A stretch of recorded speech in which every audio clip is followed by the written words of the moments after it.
Bismillahirrahmanirrahim. Alhamdulillahirabbil alamin wa bihi nasta'in ala umuri dunya waddin. Wassallallahu ala sayyidina Muhammad khatamin nabiyyin wa ala alihi wa sahbihi ajma'in. Wa inna ta'allam wa ta'lim wa tadhakkur wa tazkir wa naf'a wal intifa' wal ifadah wal istifadah wal hath ala tamassuki bi kitabillah wa sunnati Rasulillah wa du'a ila al-huda wa dalalata ala al-khair ibtigha'i wajhillahi wa mardatihi wa thawabihi wa qurbihi subhanahu wa ta'ala. Subhanallah walhamdulillah wa la ilaha illallah wallahu akbar wa la hawla wa la quwwata illa billahil aliyyil azim. Allahumma salli ala sayyidina Muhammad tibbil qulubi wa dawaiha wa sihatil abdani wa shifaiha wa nuril absar wa diyaiha wa qutil arwah wa ghidaiha wa ala alihi wa sahbihi wa barik wa sallim. Rabbi shrah li sadri wa yassir li amri wa hlul 'uqdatan min lisani yafqahu qawli wa saddid lisani wa hdi qalbi bihaqqi sayyidina Rasulillah sallallahu alaihi wasahbihi wa baraka wa sallam. Allahumma inna nastaudi'uka ma qara'nahu aw naqra'uhu fi hadzal majlis wa ma qablahu wa ma ba'dahu fahfazhu 'alaina hatta taruddahu ilaina wa aftah tiyajina ilahi ya arhamar rahimin. Allahumma 'allimna 'ilman hatta na'rifa kaifa nunajika ya rab ya arhamar rahimin. Amin. Amma ba'd. Assalamualaikum warahmatullahi wabarakatuh pada tuan-tuan puan-puan semua yang sedang menonton, dan saya juga menjawab salam daripada semua yang menulis di bahagian komen. Waalaikumsalam warahmatullahi wabarakatuh. Daripada Puan Zanariah, Puan Elvira, Puan Siti Hajar dan semua yang sedang menonton. Alhamdulillah, kita dah sampai ke siri yang ke-9 pada minggu yang kedua dalam membahaskan kapsul 15 minit Asmaul Husna. Jadi hari ini hari yang ke-9 lah, siri yang ke-9, hari yang ke-9. Bagi nama yang ke-8. Nama yang ke-8, Asmaul Husna yang ke-8 yang semalam kita sebutkan, yang hari ini kita akan bahaskan, iaitu Al-Muhaimin. Al-Muhaimin, nama Allah Al-Muhaimin Jalla Jalaluh wa taqaddasat asma'uh. Al-Muhaimin. Walillahil asma'ul husna fad'uuhu biha, surah Al-A'raf ayat 180. Dalam ayat ini Allah Ta'ala menyebutkan bahawa bagi dia ada nama-namanya yang mulia. Maka berdoalah ataupun berinteraksilah dengan nama-nama tersebut dalam kehidupan. Kita ulang sekali lagi bahawa para ulama menyebutkan bahawa berinteraksilah dengan Allah melalui nama-namanya. Yang mana nama-nama Allah Subhanahu Wa Taala ini Allah Taala zahirkan dalam kehidupan kita melalui perbuatannya. Setiap nama-nama Allah ini akan menggambarkan sifatnya, akan menggambarkan af'al perbuatannya. Maka di ruang itulah kita berinteraksi dengan Allah Subhanahu Wa Taala.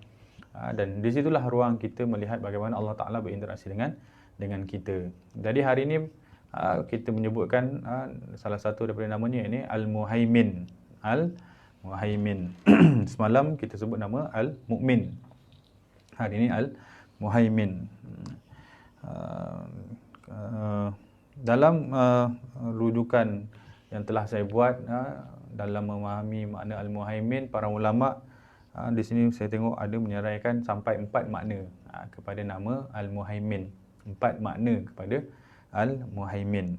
Jadi kalau kita tengok dalam terjemahan bahasa Melayu, Al-Muhaimin diterjemahkan dengan makna yang maha menjaga, ataupun yang maha menjaga lah, tak silap saya. Tapi dalam memaknakan makna Al-Muhaimin, para ulama meletakkan di situ lebih kurang ada 4 makna.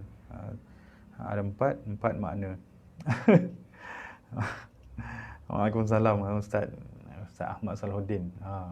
Ustaz, kalau ada salah tolong betulkan Ustaz. Ada 4 makna. Makna yang pertama disebutkan sini adalah yang paling banyak dibahaskan ulama adalah Ar-Raqib.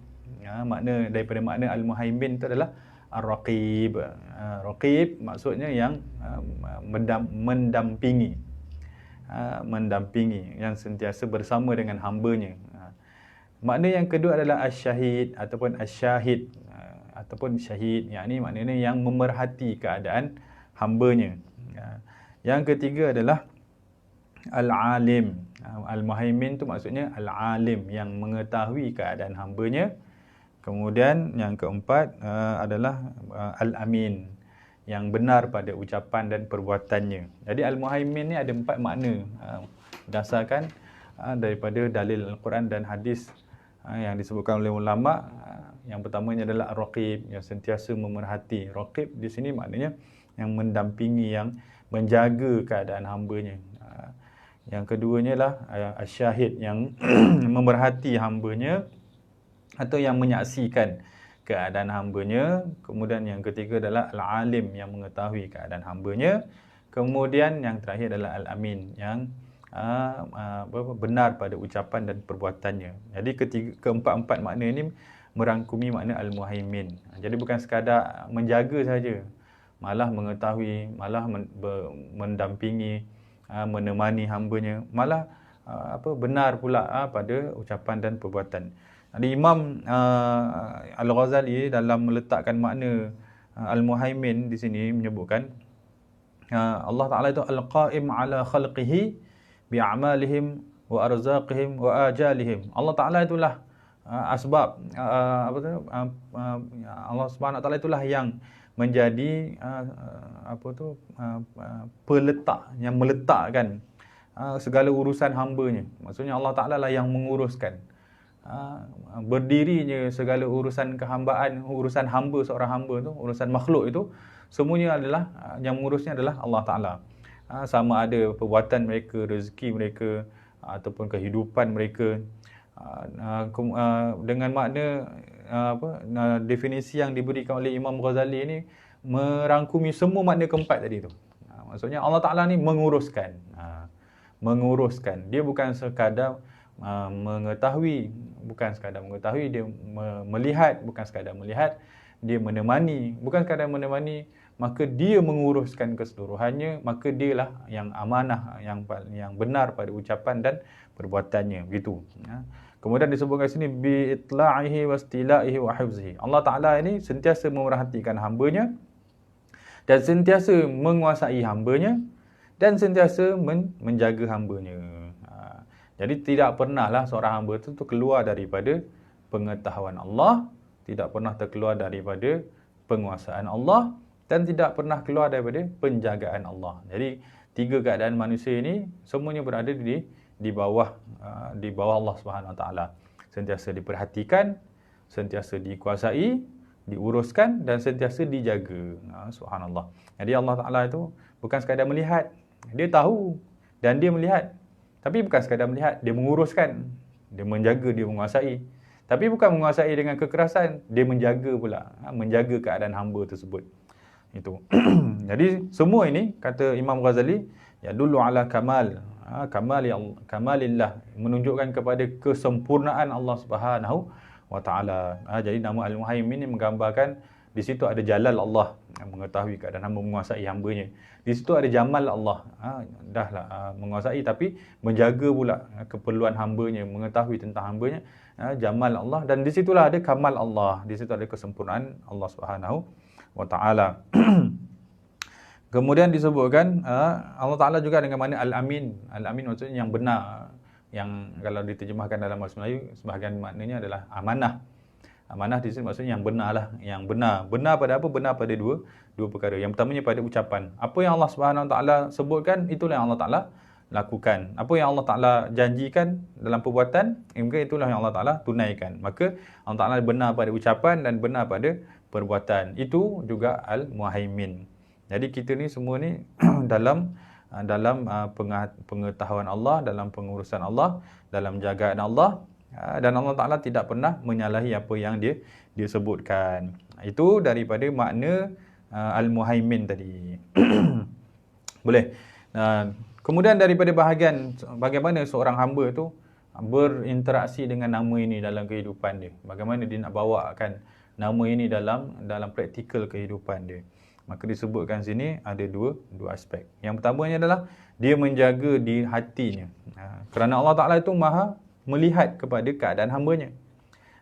Dia kata bi'itla'ihi. Itla' tu maksudnya Allah Ta'ala sentiasa memerhatikan sedalam-dalam perkara tentang hambanya, sekecil-kecil perkara itu. Dan yang paling tersembunyi daripada keadaan hambanya iaitu hati. Allah Ta'ala bukan sekadar melihat zahir saja. Allah Ta'ala melihat hati kita. Sudahlah Allah Ta'ala mengetahui pula. Allah Ta'ala memerhatikan pula sentiasa. Jadi sebenarnya bagi hamba yang berinteraksi dengan nama Al-Muhaimin, dia tidak akan pernah keluar dia sedar bahawa dia tidak pernah keluar daripada pemerhatian Allah. Maka dia perlu beradab di hadapan Allah Subhanahu Wa Taala. Permulaan beradab di hadapan Allah tu di mana? Permulaan beradab di hadapan Allah tu adalah pada hatinya. Maka raqibun qalbahu. Maka seorang hamba tu raqib, dia sentiasa memerhatikan keadaan hatinya. Bagi orang yang sentiasa menjaga keadaan hatinya, maka dia akan menjaga keadaan anggotanya, begitu. Kata ulama, anggotanya bergerak menurut kehendak hati. Apa yang hati itu inginkan, cenderung, maka itulah arah di mana anggota ni pergi. Orang yang dalam hatinya tu ada suka kepada sesuatu, tentu anggota ni akan mengarah kepada sesuatu tersebut. Begitu. Jadi sesuatu yang berada di dalam hati itu perlu diperhatikan, kerana ada sesuatu yang tidak disukai oleh Allah dan ada sesuatu yang disukai oleh Allah. Maka seorang hamba Allah yang beriman dengan Al-Muhaimin, dengan yang praktikkan nama Muhaimin dalam kehidupannya, maka dia sentiasa perlu perhatikan apa yang ada di dalam hatinya. Dan tentunya apa yang ada dalam hatinya perlulah perkara yang tidak jauh, perlulah ada apa yang ada dalam hatinya itu adalah Allah Subhanahu Wa Taala, dan menghilangkan apa yang tidak ada kaitan dengan Allah Subhanahu Wa Taala. Itu paling tinggilah dalam pengamalan nama Al-Muhaimin. Maka tidak boleh dia membiarkan hatinya itu lalai daripada Allah. Di mana Allah nak tengok, di mana Allah mematikan keadaan kita, Allah Ta'ala sentiasa mematikan hati kita, kan. Maka dalam hati tu apa yang Allah perhatikan? Allah perhatikan dalam hati kita tu ada tak dia? Macam begitulah. Ingat tak kita kepada? Ingat ni bukan bermula daripada akal. Akal ni cuma adalah pengaruh daripada hati. Jadi ingat tu sebenarnya hati. Akal ni cuma berfikir saja. Jadi hati yang betul-betul mengingati sesuatu, maka di situlah ruang akal mengingatinya. Apa yang tidak ada dalam hati, maka susah akal nak ingat. Kan begitu. Wajah seorang perempuan yang dicintai itu bermula di mana? Bermula di hati. Hati tu yang selalu kekalkan wajah tersebut. Maka akal tu sentiasa mengingatnya. Jadi kalau akal yang tidak pernah lupa tu, kerana hati tu sentiasa berpegang kuat dengan perkara tersebut. Cuba kita tak suka pada seorang, hati kita tak suka pada seseorang tu, akal pun tak nak ingat. Kan begitu. Pelajar susah nak belajar, nak ingat subjek tu sebab tak suka subjek tu. Tak suka subjek tu mula daripada akal ke mula daripada hati? Mula daripada hati. Maka hati dulu dalam mengingati sesuatu. Angau tu bermula daripada akal ke mula daripada hati? Mula daripada hati, suka dulu. Jadi hatilah yang mengawal ingatan ni. Jadi kata ulama, hati dulu. Kena ada Allah, maka barulah akal ni kuat dengan mengingati Allah. Boleh. Kemudian setelah dia menjaga hatinya, dia menjaga, mengawal anggotanya daripada melakukan perkara yang menyalahi syariat. Jadi ulama sebut bagi petua bagaimana kita nak jaga anggota kita daripada menyalahi syariat adalah dengan kita mengingati Allah dalam hati kita, dan mengingati Allah itu akan memberi pengaruh kepada perbuatan kita. Kalau kita nak buat sesuatu, kita akan rasa, ni Allah Ta'ala tengok. Itu tanda orang tu beriman dengan Al-Muhaimin. Ada nama Al-Muhaimin dalam hatinya. Dia nak bergerak ke mana-mana, ni Allah Ta'ala tengok. Ni Allah Ta'ala tengok. Jadi perbuatannya terbatas kepada perkara-perkara yang hanya disukai oleh Allah Subhanahu Wa Ta'ala. Kalau tidak ada Al-Muhaimin, maka manusia itu akan buat apa saja yang dia suka. Kan begitu. Orang yang tidak ada kawalan dalam perbuatan tu sebab tidak ada yang menguasai hati dia. Macam orang sakit, macam musim Covid ni lah, kan. Dalam musim Covid ni, kalau dia tak takut polis atau dia tak takut Covid tu, dia akan buat apa dia suka. Orang semua duduk kat rumah, dia main kat luar. Sebab hatinya tidak ada yang menjaganya, tak ada yang menjaga hatinya, tak ada yang. Kalau orang tu tak takut Covid pun tapi takut polis, hatinya takut polis, maka perbuatan nak keluar rumah tu hati-hati juga, kan. Tak pergi di tempat ramai orang atau tempat yang ada polis. Sebab hati takut polis, maka perbuatan terkawal. Tapi orang yang takutkan Allah, lebih lagi lah penguasaan hatinya tu. Penguasaan. Anggota ni akan tunduk kepada syariat. Dan anggota ni takkan buat kejahatan kepada makhluk yang lain. Kerana Allah Ta'ala itu memberi perintah kepada sesiapa saja Muslim supaya jangan menyakiti orang lain. Maka hati ini yang beriman dengan Allah, ada nama Muhaimin, dia bukan sekadar menjaga anggotanya menjaga hatinya, dia menjaga anggotanya daripada menyakiti dirinya dan menjaga anggotanya daripada mengganggu orang lain. Kerana itu diperintahkan oleh Allah Subhanahu Wa Taala. Boleh. Dan bagi orang yang menguasai anggotanya, dia juga bagi orang yang beriman dengan nama Muhaimin ini, dia juga mengawal sentiasa menjaga anggotanya. Jadi orang yang kuat dengan menjaga Muhaimin dalam dirinya ni, kata ulama, dia akan ada kekuatan juga untuk menjaga keamanan orang lain. Semakin kuat nama Muhaimin tu dihayati dalam kehidupannya, maka semakin kuat dia menjaga dirinya dan semakin kuat kemampuannya untuk menjaga orang lain. Jadi Nabi SAW tu pun begitu. Nabi SAW sentiasa menunjukkan sifat menjaga sahabat yang lain. Sama ada menjaga hati sahabat, atau menjaga keselamatan sahabat, atau menjaga keperluan para sahabat, kerana dalam hatinya ada Muhaimin, berinteraksi dengan nama Al-Muhaimin. Boleh. Jadi ada kisah disebutkan seorang syekh tu duduk solat, setelah solat duduk tu kakinya melunjur ke depan. Bila melunjur ke depan tu seakan-akan ada dibisikkan pada hatinya, kata, engkau di hadapan raja pun tak duduk melunjur kaki, berani kau duduk melunjur kaki di hadapan Allah. Begitu. Itu sampai hidup nama Muhaimin itu dalam hatinya, walaupun tidak ada jasad ataupun sesiapa yang menjaga memerhatikan keadaannya, tapi hati sentiasa rasa diperhatikan oleh Allah SWT. Jadi nama Al-Muhaimin ni penjaga. Penjaga apa? Penjaga perbuatan kita daripada melakukan sesuatu yang tidak beradab dengan Allah Subhanahu Wa Taala. Dalam kisah yang lain, ada seorang syekh tu ditanya anak murid dia, "Engkau tak pernah aku tengok duduk melunjur kaki?" Anak murid dia tanya, "Tak pernah aku tengok engkau duduk melunjur kaki." Melunjur kaki tu satu perkara yang kurang beradab lah. Jadi kalau kepada manusia saja tidak beradab, kepada Allah lebih lagi lah. Jadi syekh ni tidak pernah duduk melunjur kaki. Jadi murid dia kata, "Kau tak pernah duduk melunjur kaki, sedangkan manusia tak ada pun di sekeliling kau." Manusia tak ada sekeliling kau. Jadi murid dia sangka syekh tu tak duduk melunjur kaki kerana ada orang lain. Tapi bila syekh dia duduk sorang-sorang, syekh tu tetap juga tak duduk melunjur kaki. Jadi murid dia tanya, "Kenapa tak duduk melunjur kaki?" Gitulah. Jadi murid kan banyak tanya. Jadi syekh tu kata, kalau dengan manusia kita menjaga adab, kenapa dengan Allah kita tak jaga adab, sedangkan adab dengan Allah lah lebih lagi. Jadi syekh ni menjaga adab, apa yang dia buat kepada manusia, menjaga adab dengan manusia, dia juga menjaga adab dengan Allah. Apa yang manusia tidak suka, dia juga tidak buat kepada Allah SWT. Kerana Allah lebih aula, lebih utama untuk dijaga adabnya, adab kita kepada dia. Jadi maknanya orang yang menjaga nama Muhaimin dalam diri dia bukan sekadar beradab depan manusia, dia beradab ketika di belakang manusia, kerana keadaan dia menjaga adab tu bukan kepada manusia saja, tapi kepada Allah. Hakikat dia menjaga adab tu bukan kepada manusia, tapi kepada Allah. Orang yang menjaga adab kepada Allah, maka mampu menjaga adabnya kepada manusia.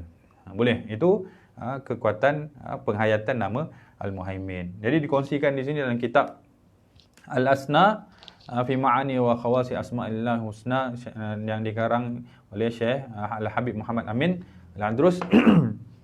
Pada pengamalan nama Al-Muhaimin, antara kelebihannya adalah mendapat bagi orang yang sentiasa melazimi nama Ya Muhaimin akan mendapat kekuatan dalam hati, dengan dikuatkan semangat dia dalam beramal, begitu. Jadi kalau orang yang sentiasa melazimi nama Ya Muhaimin, maka akan dapat istiqamah, dapat kekuatan untuk istiqamah. Dan disebutkan sini juga akan mendapat kelebihan kuat daya ingatannya dan hilang lupanya, begitu. Ya Muhaimin. Berapa disebutkan sini? Sekurang-kurangnya 100 lah. Dalam kitab lain disebutkan 100. 100 Ya Muhaimin diamalkan setiap hari. Banyak tu kita nak amal daripada awal itu. Allahnya, Ya Rahman, Ya Rahimnya. Apa yang kita sebutkan tentang zikir-zikir ni bukan tentang lafaznya, tapi tentang maknanya. Kalau kita tak mampu amalkan dengan bilangan yang sebanyak itu pun bilangannya sebenarnya sedikit. Tapi mungkin bagi kita banyak sebab kita jarang buat. Tapi kalaulah kita rasa banyak, jangan sampai kerana bilangan yang banyak itu menyebabkan kita tinggalkan zikir tersebut. interaksi kita bukan kepada lafaznya, tapi interaksi kita kepada maknanya. Kita kena faham semua nama-nama yang kita sebut ni semua kembali kepada Allah Subhanahu Wa Taala. Maka hati kita sebenarnya yang kita nak latih hati kita lah berinteraksi dengan Allah. Jadi hati kita tak patut lupakan Allah. Sebutlah nama Allah yang mana pun dalam kehidupan kita, semuanya akan kembali kepada Allah. Jadi di mana nama yang kita suka atau di mana nama yang kita kurang amalkan, itu bukan satu masalah. Masalahnya kita ingat Allah tak? Janganlah kerana lafaznya kita lupakan maknanya. Itu kurang baiklah, kurang baik. Sebenarnya daripada sebut lafaz tu mengingatkan kepada makna tu. Cumanya dalam kecenderungan kata ulama dalam beramal dengan nama Asmaul Husna ni, ada orang yang Allah Taala halakan hatinya suka kepada nama tersebut. Contohnya ada orang suka nama kepada macam Ya Rahim, Ya Rahim, Ya Rahim. Ada orang suka kepada Ya Rahman, ada suka kepada Ya Mukmin atau Ya Quddus. Apa pun lah, ada kecenderungan yang Allah halakan hati dia. Maka dia pilih, kalau dia ada kecenderungan tu, maka dia amalkanlah. Dia amalkanlah nama tersebut. Tapi ada tujuan kita belajar semakin banyak nama ni untuk kita mana yang dicenderungi oleh hati kita. Tak semestinya kita konsisten, kalau boleh konsisten satu nama tu baguslah. Tapi kalau kita tak mampu konsisten satu nama tu, kita tukarlah nama yang lain dalam harian tu. Yang pentingnya Allah tu kita ingat, kan? Allah tu kita ingat. Apa pun yang berlaku dalam kehidupan kita, dengan menyebut nama-nama ini, semuanya akan mengingatkan kita kepada Allah. Itu yang paling penting. Jadi ulama ni susun bilangan-bilangan itu kerana bilangan itu akan memberi kesan kepada hati kita. Sebut satu pun beri kesan. Cuma bila sebut 100 lebihlah memberi kesan. Boleh? Mungkin sekadar itu perkongsian kita. Terlajak banyak pula dah. InsyaAllah kalau panjang umur, kita akan bahas esok berkaitan dengan Al-Aziz. Al-Aziz di situ ada lebih kurang ada 2 makna. Apa makna dia esoklah kita bahas. Naqifuna walhamdulillah. Terima kasih kerana menonton semuanya. Mohon juga Ustaz Ahmad Samaluddin kalau masih menonton lagi, tegur ni yang kuranglah untuk diperbaiki. Wallahu alam. Kita jumpa esok insya-Allah. Assalamualaikum warahmatullahi wabarakatuh.